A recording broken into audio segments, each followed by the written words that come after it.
According to an article over on Fox Business, America has a problem with cheese, and it's not, at least it's not what I thought it was going to be to begin with. When I read the headline, America's cheese problem just hit record numbers, and I'm thinking, what, are we eating too much cheese? Do we not have enough cheese?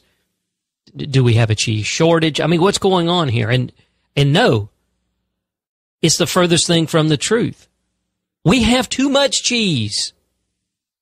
According to data from the U.S. Department of Agriculture, the United States is sitting on a massive surplus of cheese.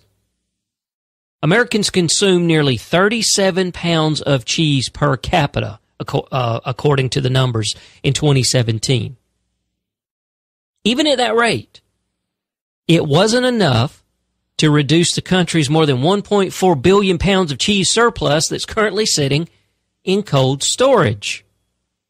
And as with everything that seems to get blamed on the millennials for the death of American cheese, that's one of them, and they're blamed for the death of fast food restaurants and low-end sit-down restaurants and all of these other things. It's not really them.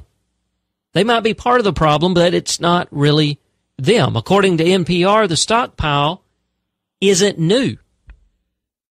It's just continuing to build because of the rapid pace of milk production, which is now exceeding consumption and has been exceeding consumption over the last 10 years.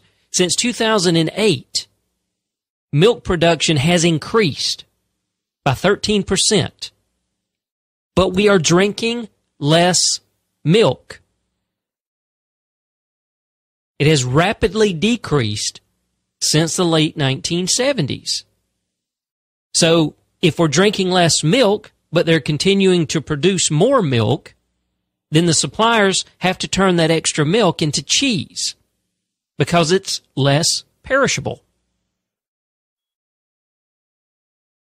According to Matt Gould, who is the editor of the Dairy and Food Market Analyst, another issue for U.S. cheesemakers is that customers and even major fast food chains are no longer eating American-made cheeses. They're going for the more natural European cheeses. In 2011, Wendy's actually announced that they were replacing the Swiss cheese with Asiago cheese on its Chicken Club sandwiches. And let me tell you, that is a damn good cheese on that sandwich. Cracker Barrel, Panera Bread, they've ditched processed cheeses. They've replaced them with real cheese options. Joseph Cook, who is a senior dairy analyst at Informa Economics, said that tariffs on processed cheese to Mexico, the U.S.'s largest cheese importer, have led also to the surplus.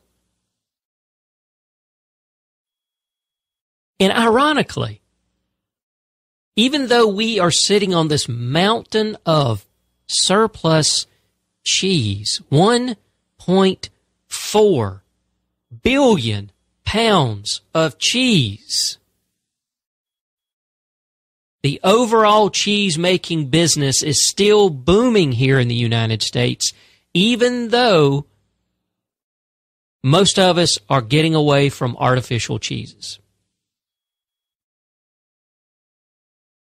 The number of U.S. cheese factories has increased 40% between 2000 and 2017. But it's directly connected and driven by small specialty cheesemakers. 1.4 billion pounds of cheese.